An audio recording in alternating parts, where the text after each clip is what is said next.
guys, how are we going? What's up? Super quick video for us all today. I thought that we'd talk about how long it takes to lose the progress that you have made in the gym. Because I think a lot of us can relate to the feeling of not being able to get to the gym for a while, whether it's right or not, feeling guilty about not going, and then beating ourselves up because we're scared we're gonna lose all of our gains. I'm definitely in this spot at the moment. I'm still dealing with this cold that I have had for like the last 2 months, and I haven't been able to exercise as much as I would like to, or really at all. And a part of me is paranoid that I have lost every bit of progress that I have made in my last 10 years of gymming. So let's have a quick look at what the research has to say. But before we do that, a really key phrase that we have to be aware of is training residuals. So when we train our strength develops, and we might be able to go from lifting 150 kilos to 200 kilos, or we might be able to go from lifting 30 kilos to 50. But when we stop training for strength after a certain period of time, that developed adaptive response, or that strength, will dissipate and go away. The time frame in which this drop-off in strength occurs and how long we're able to retain that strength is called a training residual. Now there's short, medium, and long-term training residuals. And that means that some adaptations are gonna last for a longer amount of time after we stop training it, and some adaptations are only gonna last a short amount of time. So there's this table from 2004 by Isserin and colleagues that comes up a lot when we're talking about training residuals. But first, let's paint a beautiful picture.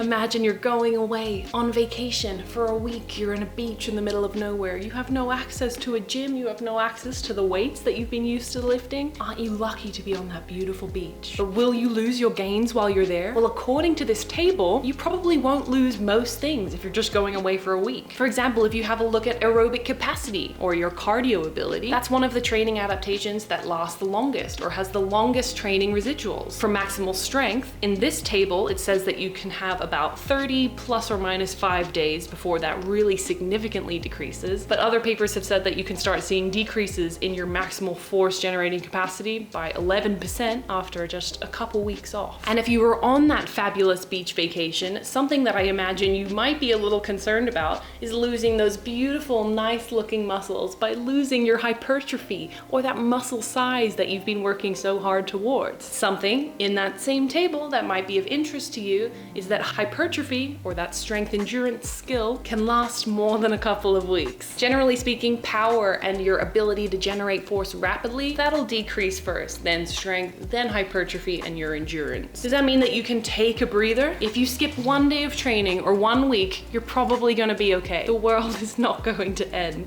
even though it feels like it. You're not a bad person, you haven't failed, you're okay. Something I do want to mention though is that how long each training residual is will depend person to person, and there are a few things that are going to affect this. The first factor is how long or how large that block of training was before you stopped training. For example, if you just did a hypertrophy block right before you went to that beach and it only lasted about 2 weeks, then your training residuals or your training gains might not last as long in comparison to if you did a 4-week block of training with a much higher volume of work. So if you worked on hypertrophy for 4 weeks instead of 2 weeks, you'd have longer training residuals. The second thing that can affect how long your gains will last is the intensity of your training. If you did moderate to high intensity training, then your gains are probably gonna last a little bit longer than if you just did lower intensity work. Moderate and high intensity training tends to slow down that rate of detraining or decay. And both of those things, the intensity and how much work or how long you'd be working on something, is generally gonna be higher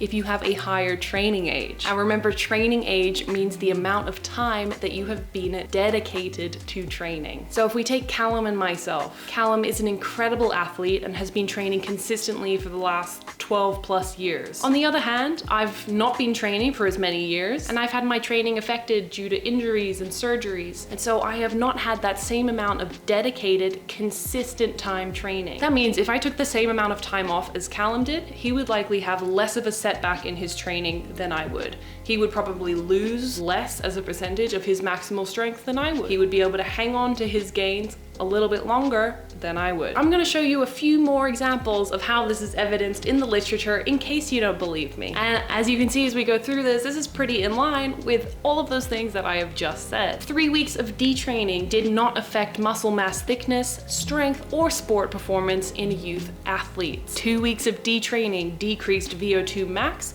muscle strength, but not endurance in male runners. If VO2 max was decreased significantly, then their endurance would have gone down. But 2 weeks, not really enough time to really punch that out or really smash that endurance into oblivion. A resistance trained group of young men maintained their strength and their lean mass to a higher extent than an endurance trained group of young men. Makes sense, right? For endurance training, you're generally using lower intensities and your volume might be higher, but the intensity would be higher for the resistance training group. And specifically, resistance training counteracts lean body mass losses and strength losses. Endurance training doesn't do that. So it makes sense that the resistance training group would be able to hang on to those gains a little bit longer. Which actually brings up another factor that I forgot to mention, is that it has to be specific, doesn't it? If I've only been training hip thrust for the last 2 months and then I come back to my squats, naturally there's gonna be a drop off because I haven't worked on it. And it still needs to be specific, targeting the kind of sports performance or the kind of goal that you're aiming for. Another example is with an older untrained population. Low intensity training gains